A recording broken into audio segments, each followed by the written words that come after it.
நினைச்ச உடனே டக்குன்னு பூரி செய்ய இட்லி பாத்திரம் போதும். அது எப்படின்னு பார்க்கலாம். ஒரு கப் அளவு கோதுமை மாவு எடுத்திருக்கேன்.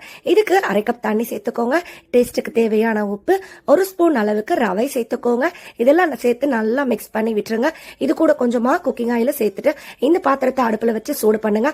தண்ணி கொதிக்க ஆரம்பிக்கும் பிறகு இதை அடுப்பு ஆஃப் பண்ணிட்டு ரெடி பண்ணி வச்சிருக்கிற மாவை இதுல சேர்த்து கலந்து விட்டுருங்க. தட்டு போட்டு மூடி வைங்க. சூடு ஆறின பிறகு பூரி சப்பாத்திக்கு போல மாவை ஒண்ணு திரட்டி எடுத்துக்கோங்க. இது போல மாவு செய்யறதுனால இந்த மாவுல செய்யற சப்பாத்தி பூரி ரொம்ப நேரத்துக்கு சாஃப்டா இருக்கும். குறிப்பா பூரி எண்ணெய் குடிக்காது. இதுல செய்யற பூரி ஹோட்டல் போல ரொம்ப நேரத்துக்கு உப்பலா இருக்கும். இப்போ எடுத்த மாவை நல்லா வட்டமா பெரிய சைஸ்ல சப்பாத்தி போல தேய்ச்சி எடுத்துட்டு இது போல் டம்ளர் யூஸ் பண்ணி வட்ட வட்டமா வெட்டி எடுத்துக்கோங்க. ஒரே டைம்ல நிறைய பூரியும் செய்யலாம். பூரி வட்டமாவும் இருக்கும். எடுத்த மாவுகளை இந்த மாதிரி இட்லி தட்டுல வச்சு ஆவியில ஒரு 2 to 3 நிமிஷம் வேக வச்சு எடுத்துக்கோங்க. வேக வச்ச பிறகு மாவோட சூடு குறைஞ்ச பிறகு ஒரு ஜிப்லா கவர்ல போட்டு வச்சுக்கோங்க. ஃப்ரிட்ஜ்ல வச்சு ஸ்டோர் பண்ணுங்க.